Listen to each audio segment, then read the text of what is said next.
Te presentamos a Peter Kelly. Peter Kelly tiene una licenciatura en Filosofía y Lenguaje y una maestría en Filosofía por la Universidad de York, Inglaterra. Tiene estudios, diplomas y certificados en Lingüística Aplicada y Educación por el British Council, el Instituto Anglo-Mexicano de Cultura, el Centro Universitario Villanueva y la Universidad de Carolina del Norte. Actualmente, él es consultor académico para escuelas y universidades en México y un formador de profesores a nivel nacional. Tiene más de 35 años de experiencia como profesor en primaria, secundaria, bachillerato y universidad, enseñando literatura inglesa, historia, escritura creativa, inglés como lengua extranjera, filosofía, teoría del conocimiento y pensamiento crítico y creativo. Ha impartido conferencias, cursos y talleres sobre temas como lingüística, formación de profesores, enseñanza del inglés como lengua extranjera, programas de desarrollo profesional, entre otros.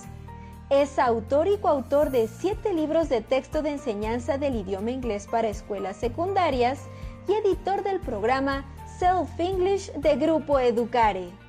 Démosle la bienvenida a Peter Kelly.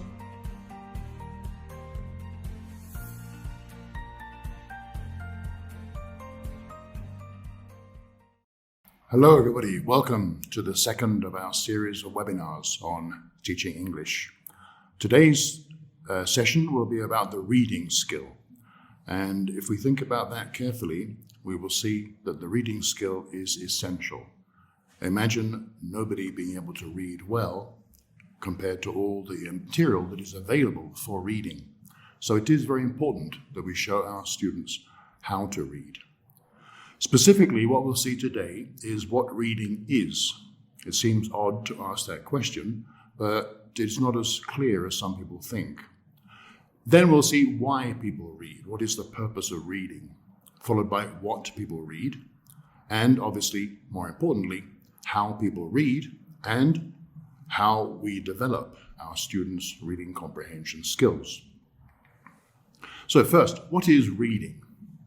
There are two answers basically. One is that it is the process of looking at symbols written on a paper and getting meaning from them.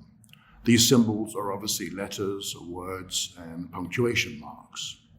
However, ironically, we actually don't need our eyes to read. It's not as visual as some people think. As you probably realized, blind people can also read, but here they have to use their fingers for input. In both cases, we need input. One is through our eyes, and one is through our fingertips. What is needed in both cases is a process in the brain to interpret those symbols or dots. Now, why do people read? Basically, there are 3 reasons why people read. First is for pleasure. We read for pleasure. Children read for pleasure. Adults read for pleasure.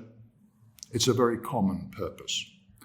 Secondly, we also read for information. We read things like newspapers for information. And thirdly, we read for knowledge, which is a little different. Obviously, a combination of these things can occur. We can read, for example, historical novels, which give us both pleasure and knowledge.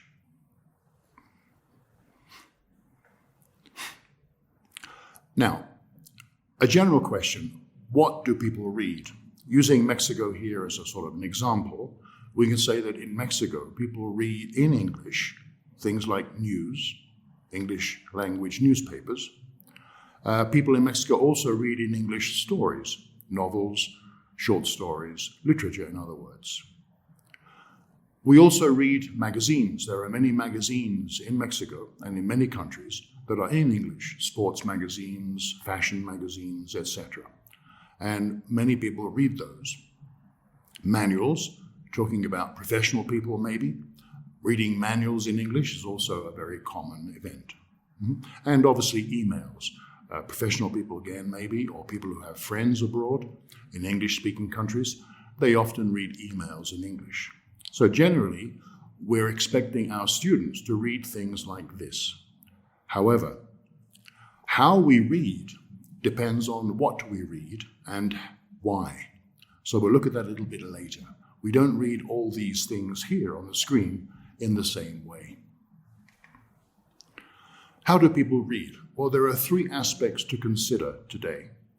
One is effective reading requires knowledge about reading. The more we understand what reading is, and the more our students understand what reading is, the better they read. Secondly, we also need knowledge of the world, knowledge about the world. If we know nothing about the world, then whatever we read wouldn't make sense, because we wouldn't know what it was telling us. And thirdly, we need to know how to apply various reading strategies or sub-skills so we can read successfully. So first, knowledge about reading. The first thing we have to understand is that reading is not a passive activity. A few decades ago, the skills of reading and listening were called passive skills. Today, we don't use those terms because they're not actually appropriate. Reading is not passive at all. We're not sitting passively looking at a piece of paper. To understand, to decode what is encoded on the paper, we do need to think a lot, and our brain is processing a considerable amount of information so that we can understand what is written. So that's the first thing we must understand. Reading, as is listening, are not passive skills. They are receptive skills. In both cases, we are receiving the information through our ears if it's listening, and through our eyes if it's reading. So better, we call it a receptive skill, which contrasts with the writing and speaking, which are today called productive skills, not active skills. Reading also, except in certain circumstances like formal exams where there are time limits, the reader is actually in control. If you're reading something at home, for whatever purpose, you are actually in control. The writer of the text is no longer relevant in this sense. You can read at the pace you wish. You can reread. You can reread. You can go to resources like dictionaries for help if you don't understand something. In other words, you decide how fast and how well you read. The writer is no longer relevant in this sense. We can compare that to the speaking and listening skills. Here it's different. In a conversation, the person in control is the speaker. That person decides how fast they speak. Their accent is a factor to consider. They choose the vocabulary they wish. And when speaking in natural discourse, speakers change the topic in the middle of a sentence maybe. They repeat, they rephrase. And the poor listener is being bombarded by sound. And the poor listener has to handle that bombardment of sound. The listener is not in control, the speaker is. But fortunately with readers, we are in control.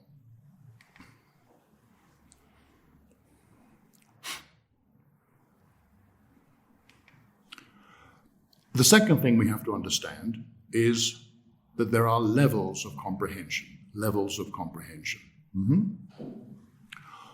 First, there is the letter and the word level. If our students are native Spanish speakers, then the letters themselves are not usually a problem because they are very similar to the letters in English. We share more or less the same alphabet. But if you're teaching people from Russia, from Arabia, then you are handling a different alphabet, and the letters do count. They have to understand the letters first. Once the letters are understood, then the letters put together in clusters create words. So the next level of comprehension is word level. Here we have an example, the alphabet, A to G. Then we have two words combining letters. One is dog and one is doge. If you don't know what doge is, it's basically the chief magistrate in Venice. I chose that because it's similar to dog. It's a chief magistrate working in Venice. Once we've understood the letter and word level, then words are put together to create phrases and sentences. So comprehension also works at the sentence level. Here we have an example: the Doge had a dog. But then we put sentences together to create texts, paragraphs, or full compositions. Then here we have an example of a small text. The Doge had a big dog that followed him everywhere, and although it was often ignored, it loved its master very much. To understand that text, the students have to understand the sentences or clauses contained. They have to understand the words involved, and naturally, what creates the words? The letters. So there are 3 levels of comprehension. 2 very important factors here about reading are the concepts of coherence and cohesion, often confused, but they are quite distinct, though they do connect in important ways. Coherence refers to the logical flow of ideas, how the ideas begin and flow through the text logically, smoothly, connected well by such language as conjunctions and maybe punctuation. But that's called cohesion.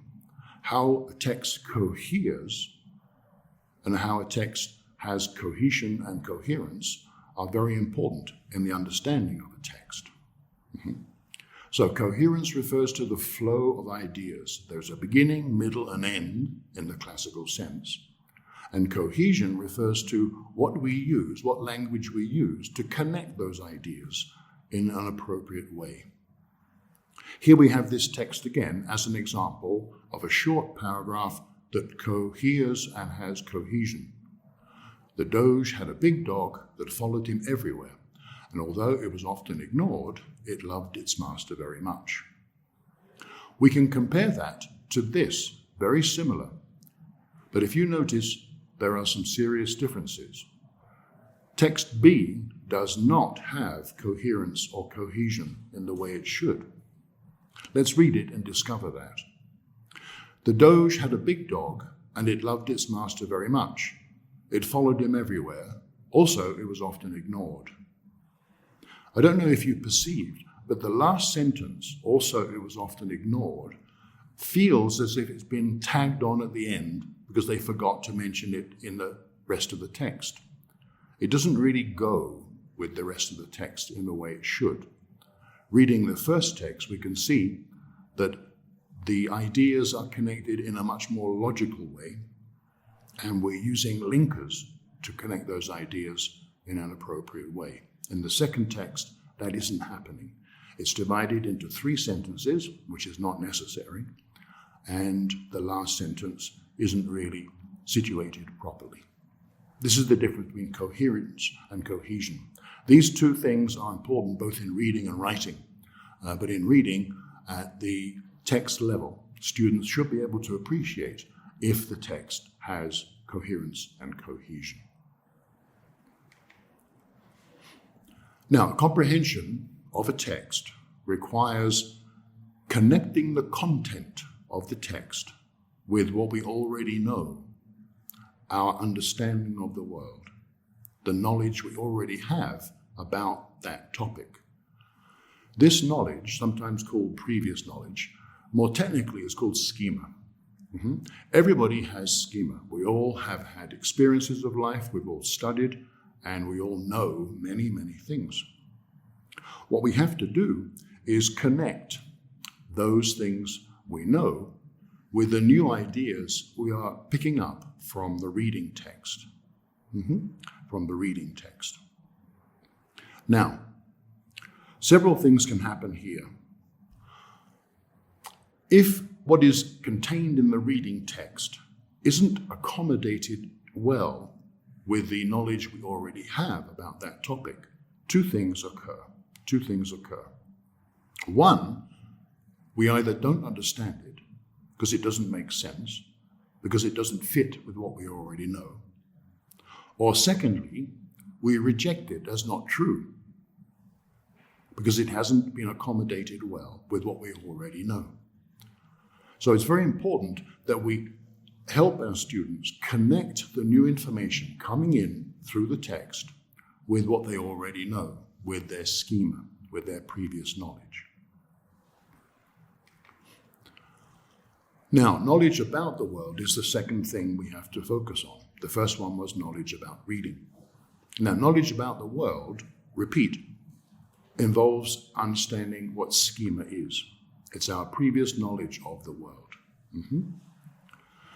Now, given that we have to help students accommodate the new knowledge with their previous knowledge, then it is up to us to actually activate their previous knowledge before they are introduced to the new knowledge. Activities that we use to do that are called lead-ins, and sometimes we call them build-ups. And these are short activities which are used to activate the student's schema. Some examples for lead-in activities include eliciting students' ideas, their experiences about the general topic. We could also do a know, don't know, want to know chart where we have 3 columns, where the first is what they know about the topic, the second they fill in with what they don't know, and the third column is where they put what they would like to know, or they want to know about that topic. Mental maps are an alternative, similar to the KDK-WK chart. They just make a mental map of the things they know or think they know about the topic. And of course, we can have visual input through videos, short videos, flashcards, photographs, and from that we can establish a discussion about the topic. All of these activities help to activate the student's knowledge about the topic. I'm going to give you an example to make it a bit clearer, maybe. Supposing I want to have a reading comprehension with students, and the topic is the history of Nike. You know, the sports company, Nike. So the reading comprehension is a brief history of Nike.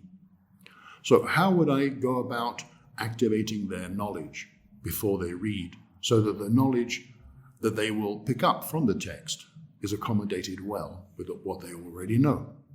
I would do a lead-in. For example, I would say to them, who likes sports? And some students would respond. Then I'd ask, which sports do you like? Personally, my favorite sport is tennis. So as soon as someone mentioned tennis, I jump on that. So a student mentions tennis is a good sport. So then I would focus with more questions. Okay, tennis. What do you need to play tennis? And I elicit from them equipment, etc., etc. And then they eventually would mention tennis shoes. They would also mention things like the net, the racket, etc. And the clothes. As soon as someone mentions the clothes or the cap or the t-shirt, I would say, okay, who plays tennis or who plays basketball? You wear those uniforms. Okay, where do you buy them? And the students would tell me where they buy them from. Then I would get closer and closer to the topic with more questions. I would say, okay, what brand of caps or clothes or tennis do you buy?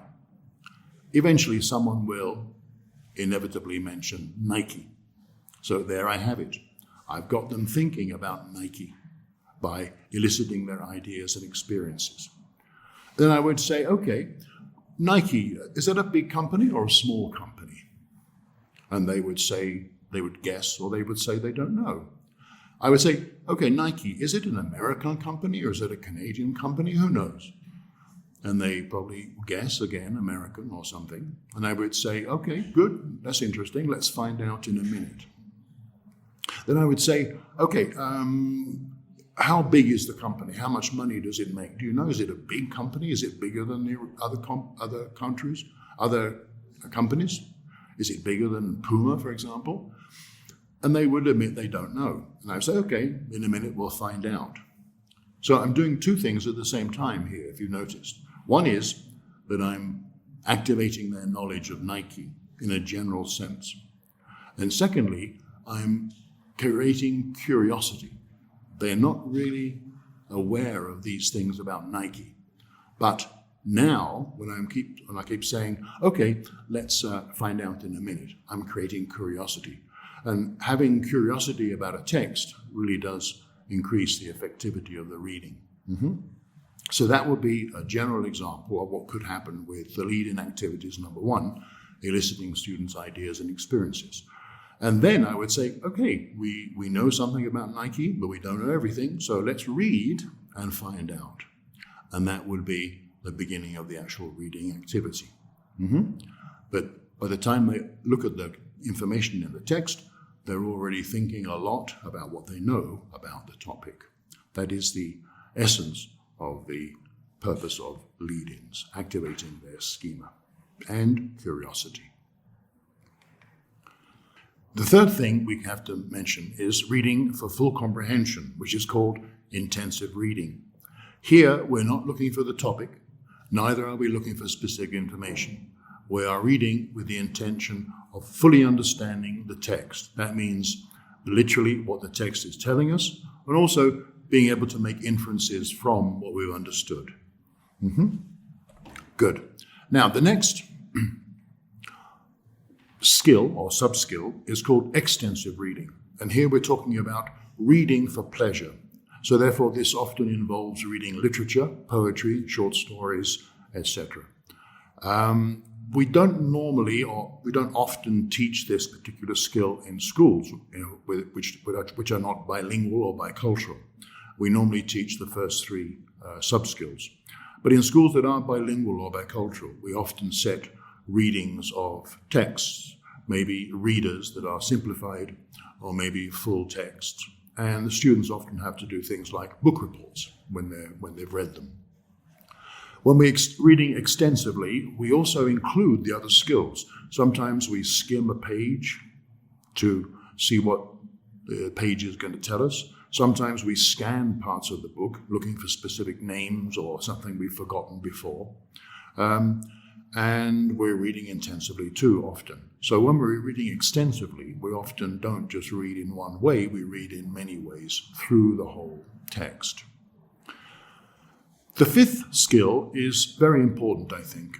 It's deducing word meaning from contexts. Now, context is plural. Every word in a text has 2 contexts.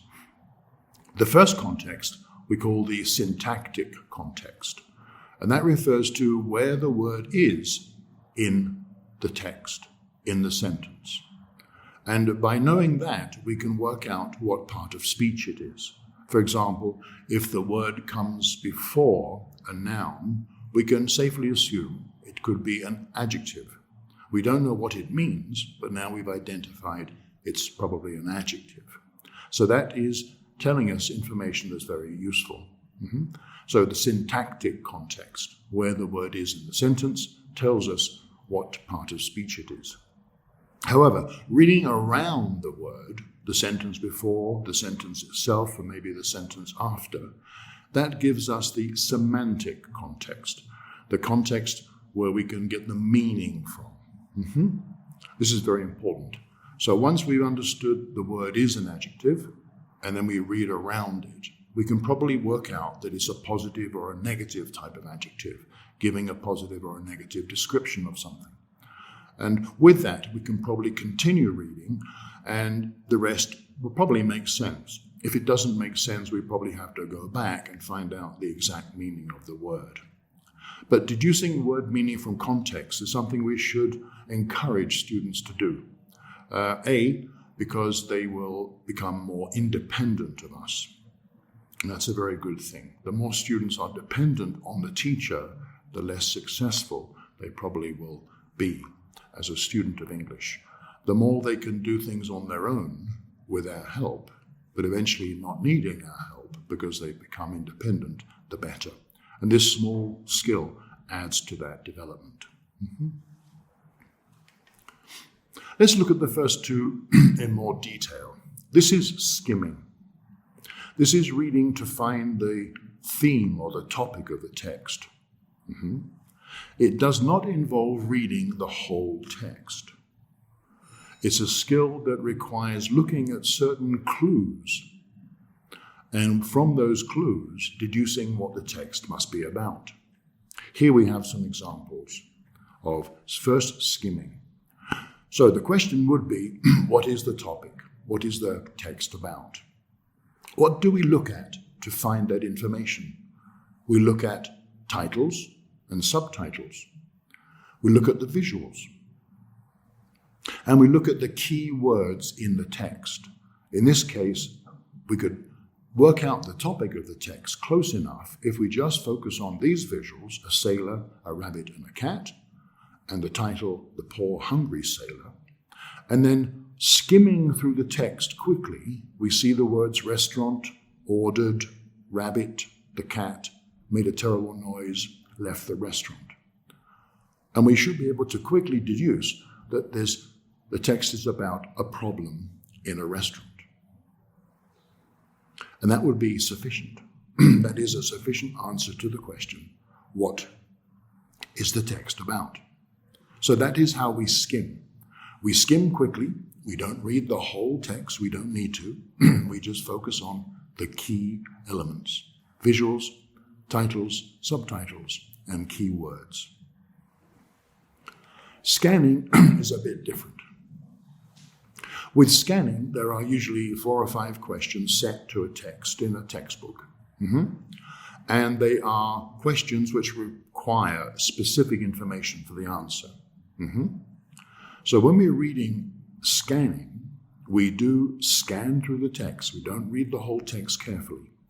We just look for the information that answers the question. In this case, there are 3 questions. Where was Mrs. Jenkins' restaurant? What did the sailor order? And where was the cat? And as we can see, the answers are available in certain parts of the text. Once we've found those answers, we have finished the exercise of scanning. But if you notice, neither in skimming nor in scanning have the students read the complete text. They don't need to. It's like reading a telephone directory. You don't need to read the whole directory to find a particular phone number for a particular person. It would be ridiculous to try to do that. It's the same here. The trouble is often that once students have done this, they still feel they haven't really read the text properly. They don't really respect what skimming and scanning really is and how it helps them read many things like manuals or magazines. So those are the 2 skills I wanted to focus on at the moment. Basically, those skills are not both included in textbooks. Most textbooks only include scanning questions that we can answer by scanning. Very rarely do they include a skimming question, like what is the topic of the text? And very rarely do they include a question which is for intensive reading. We should provide those. We should write them on the board so that they can actually develop those skills as well. With the intensive reading, then obviously they're going to be asked to read in the way they think they should be reading, slowly and carefully. Again, there are risks. They don't need to read every word slowly and carefully.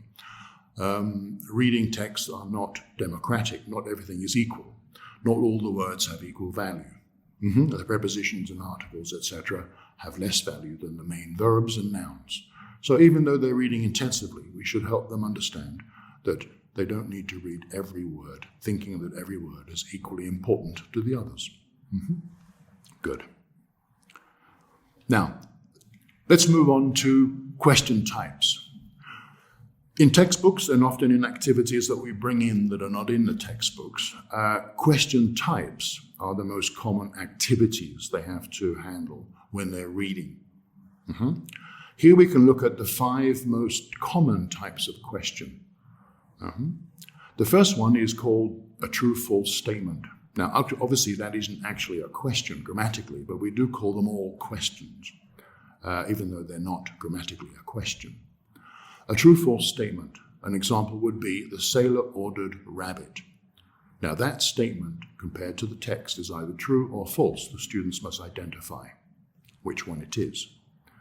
Then we have yes-no questions. Did the sailor eat his meal? These yes-no questions begin with the auxiliaries. We don't use WH words for yes-no questions. It's just the basic auxiliary, do, does, did, had, etc.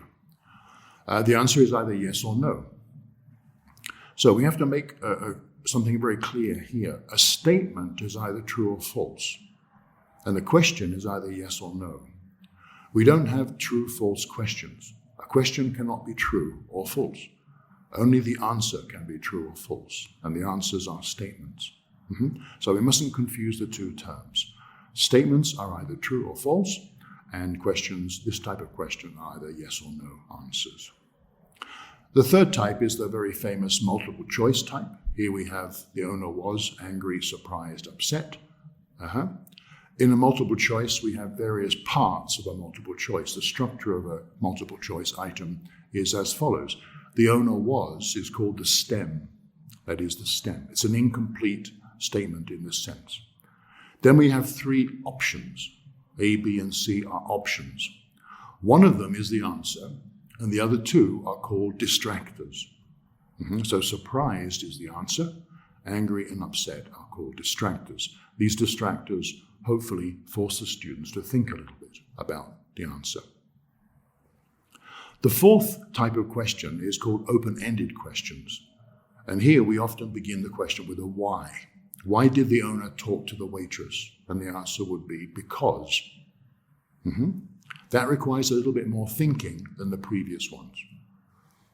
And a similar way of asking the same information is through open-ended statements. The owner talked to the waitress because. So 4 and 5 eventually are asking the same thing, only one is in the form of a question and one is in the form of an open-ended statement. In fact, as we look at these, we can probably see there are only 3 main types. The black and white versions, true, false, yes, no, they can be redacted in any way we want, either as a true, false statement or as a yes, no question. For example, number 1, the sailor ordered rabbit, true or false.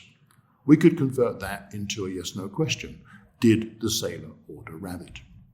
And we can do the same with number 2. We can express it in a statement.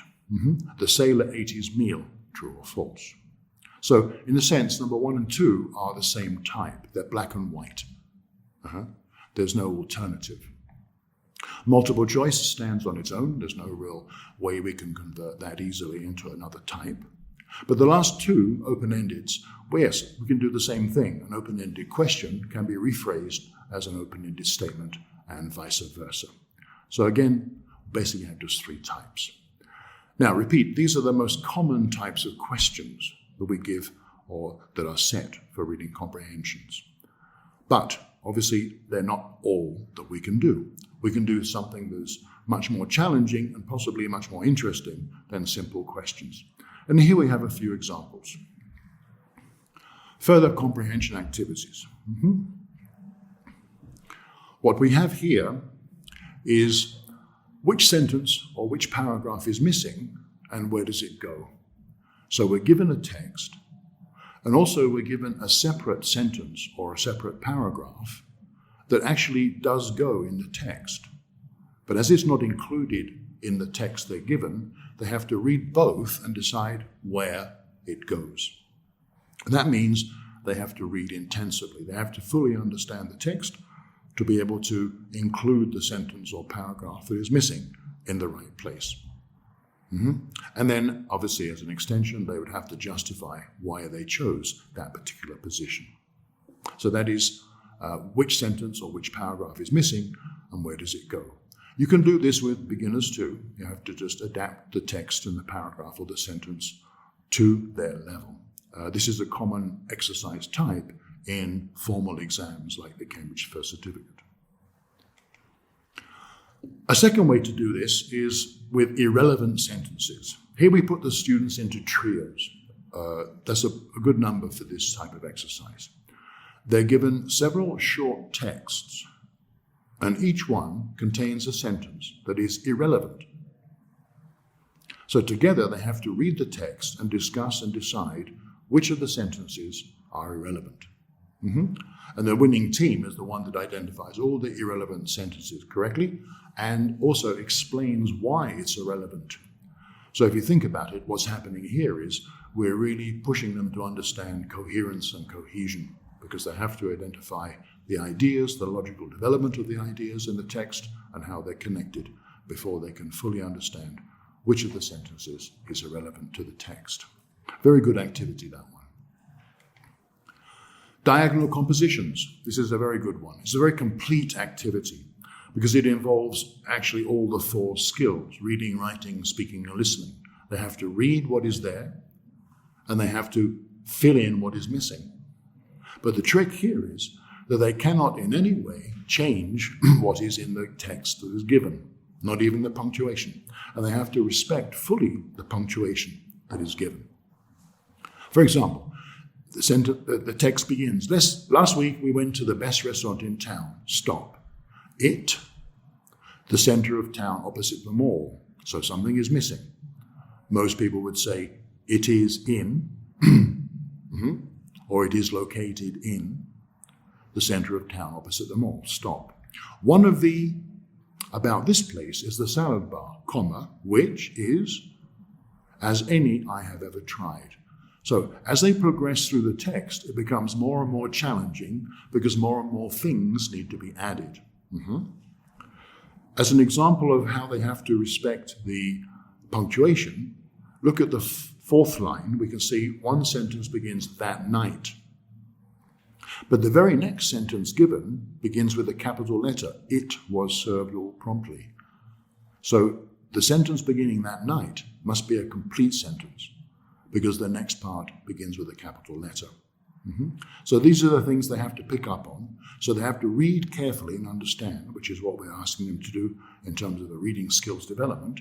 But they also have to discuss what is missing and then write it. So they're discussing, they're listening to each other, they're speaking, they're reading, and they're writing. A very complete activity, and all you need to do is find a text, a small paragraph at their level, and literally divide it in half like that. It's not recommended that you cut the words in half. The words should always be complete. But more or less, the lines should get longer as they go. The next one is called Scribe Messenger. This requires some space. Here, this is a text which we can use as an example. I don't need to read the text. You don't need to read the text. It's just an example of a text which you can use. We divide the students into groups, 3 or 4 people per group. And you as a teacher have copies of this text, 1 per group. So if you have 6 groups in the class, then you need 6 copies of this.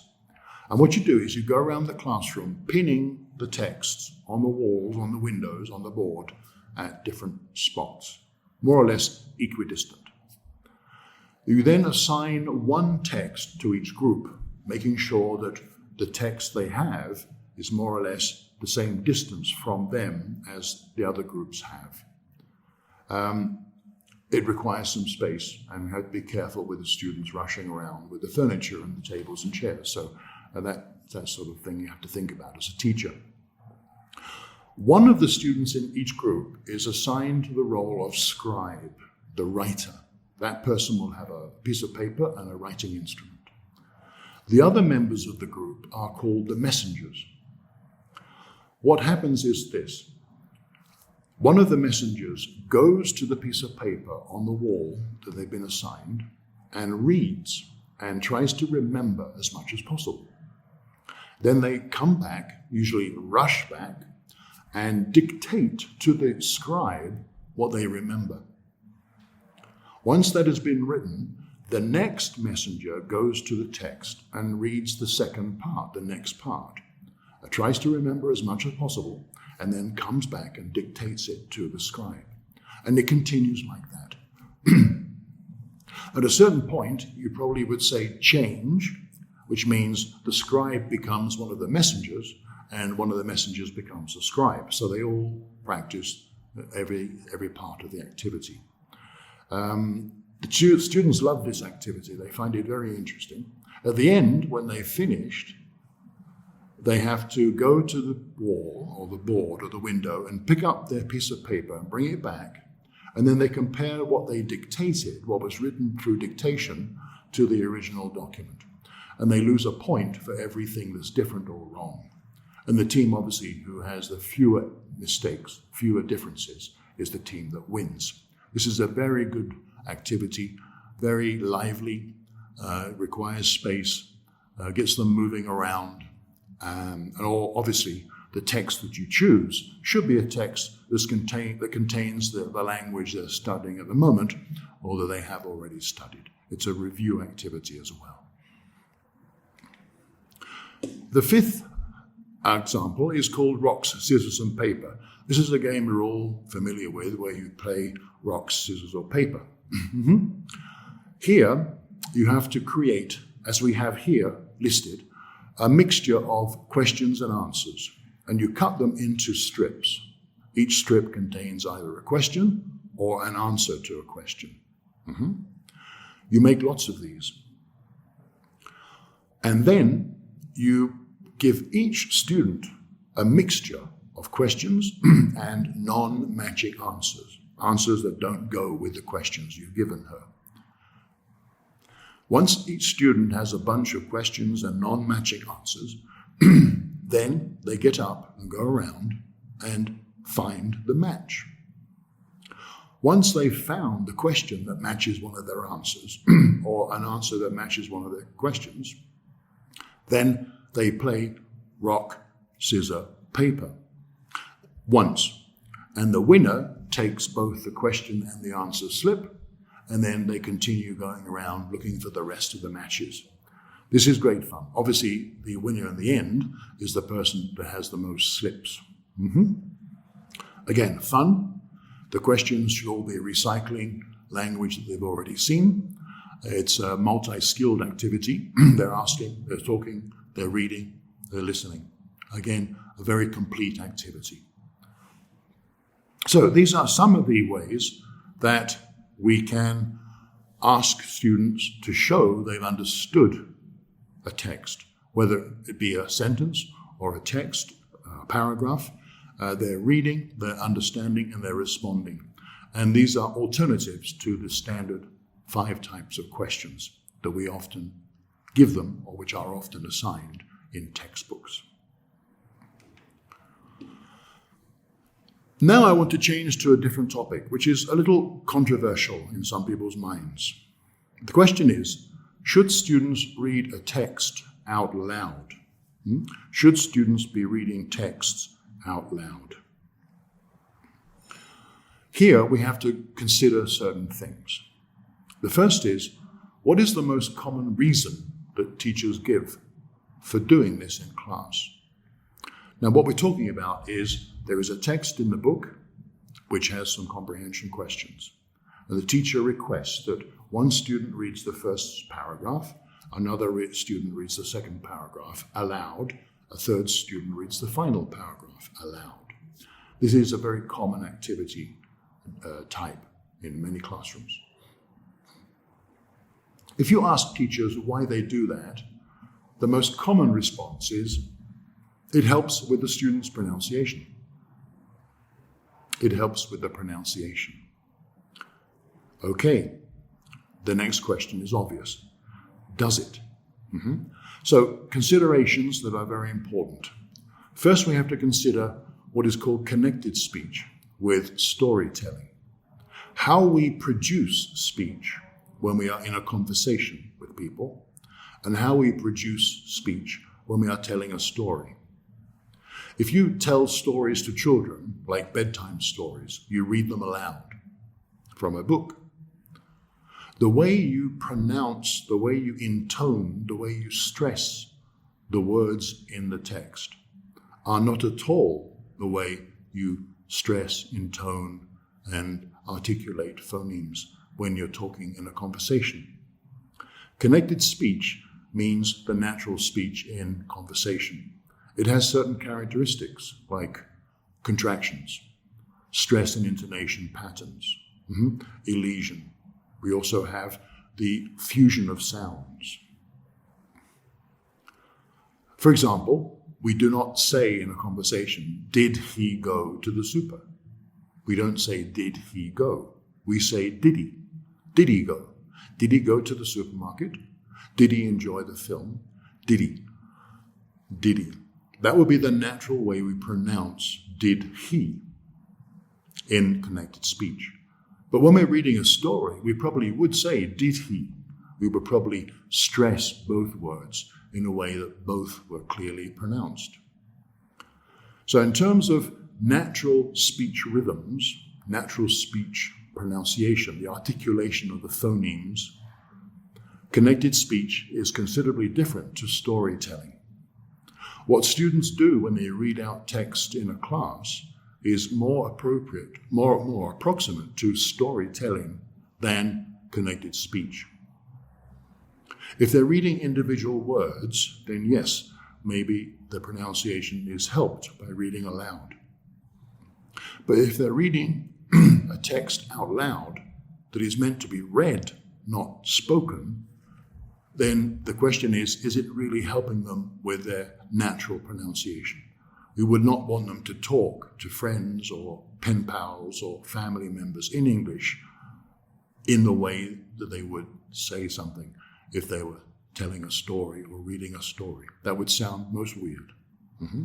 So, does it help with their pronunciation? Maybe, maybe not. It depends. The second consideration is the occurrence in real life. If you imagine the situation in the classroom, you have one student reading something aloud, and the rest are reading the same text in the book and listening to it at the same time. So the students who are not reading aloud are receiving input both through the ears and the eyes. They're listening and reading the same text simultaneously. And the question is, does that really happen in real life? Ask yourself the question, when was the last time you read something and listened to it simultaneously? You might say maybe in church, maybe. But apart from that, when in your life have you actually done that? So if we do insist on asking students to read aloud, we must consider the fact that this is not really something that happens in real life outside of the classroom. So the question is, why ask them to do something when it's not something that's naturally done by native speakers? The third consideration is obviously, is it a reading activity or is it a listening activity? Which skill are we trying to develop? Because there's no such skill as reading and listening combined, as I mentioned with the previous point. We have to decide reading is reading and listening is listening. Combining them like that in the common way that many teachers do, the question does arise, which skill are you trying to develop? Are you trying to develop the listening skill or the reading skill? If it's a reading comprehension text, then the suggestion is let them read quietly as one normally reads. However, there are moments in real life when we do read something aloud. For example, a horoscope. We read someone their horoscope to probably scare them or to motivate them. We often read pieces of emails to other people. We can read news, items of news to other people. We're reading something in the internet and we say, oh, look what happened here. And we read out something. This is quite natural. So the suggestion here is if you want to ask students to read aloud, then at least get them to read things that they would probably read in real life. Bring in horoscopes, bring in items of current news, and let them read aloud. But the suggestion here is, don't let the other students read it. Just let one student read it aloud to the other students, so that we're not combining those two skills artificially.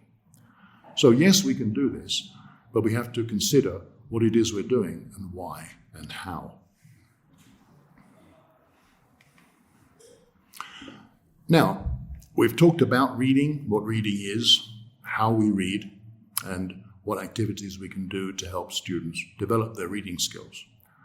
Here I want to suggest a series of steps for handling reading skill development.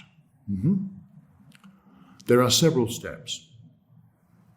They have to be done in this order to be effective, and to skip the steps is possible, but not necessarily the best thing to do. So the recommendation here is to follow these steps every time you want to do a reading and comprehension activity in your class. The first thing to do is to activate the student's schema about the general topic. As we've seen, we can activate that through various activities.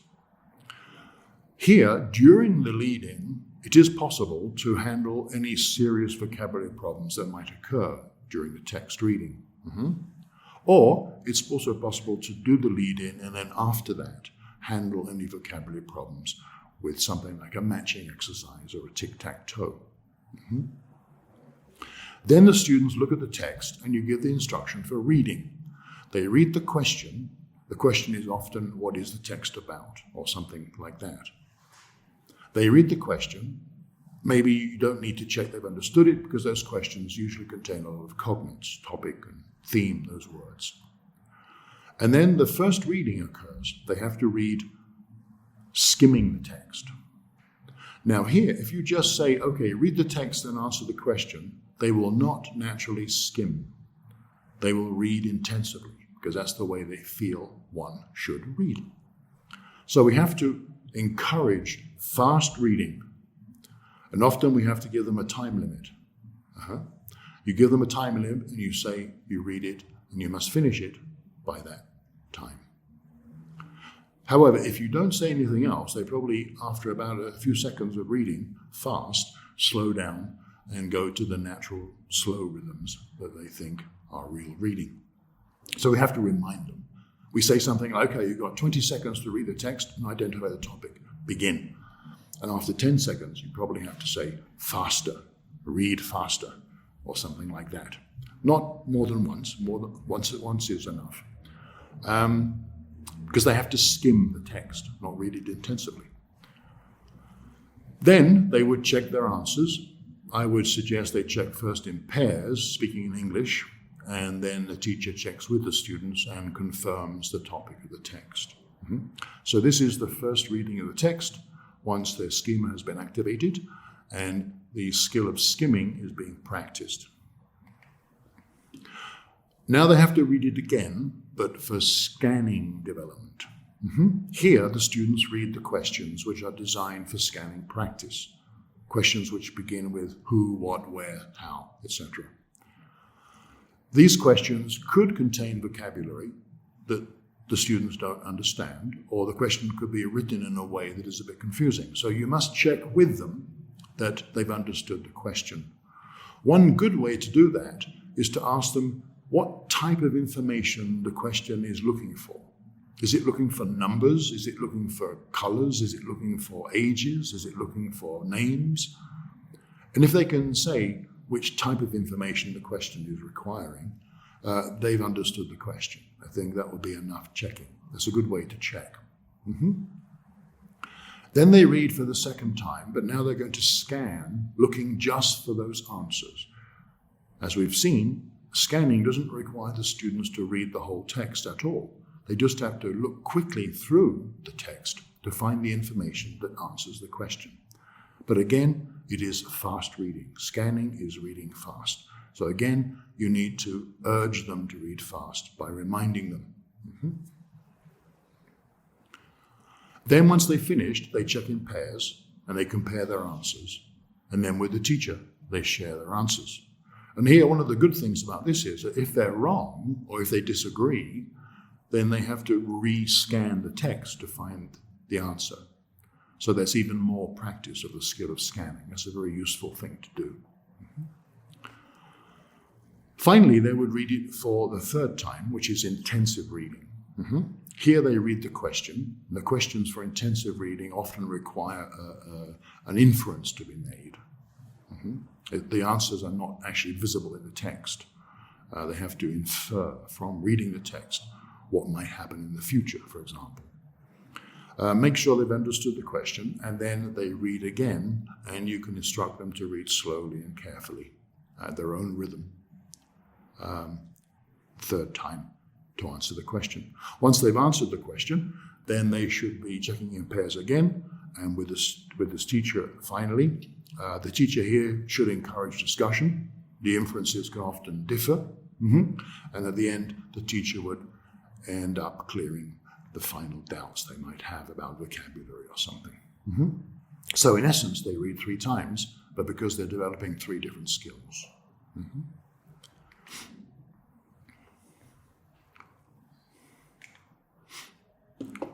What I want to end on is a comment about the importance of reading. Reading is important because it's the base of the other skills. Because it's visual, students see words, and then when they're speaking and listening, they can visualize the words. Without that visual component, reading is not really helping the other skills development. Without reading, it's just sound when they're talking and listening. But with reading as a base behind it, then when they listen or speak, they have much more opportunity to develop those skills because they can visualize the words, because they've seen them, they've written them. Writing is also visual, so it is included in this.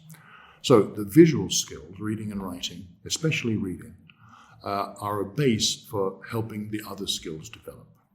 The skills are integrated, in other words.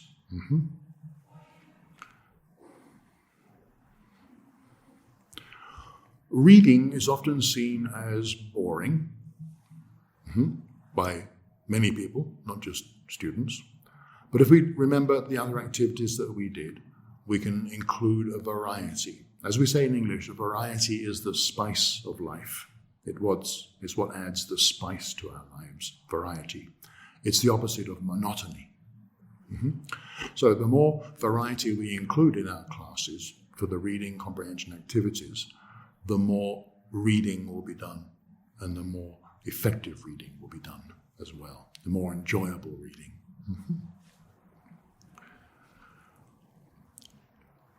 It's a world full of texts. We have texts everywhere. The internet, libraries, magazines, newspapers, emails. The written word is ubiquitous.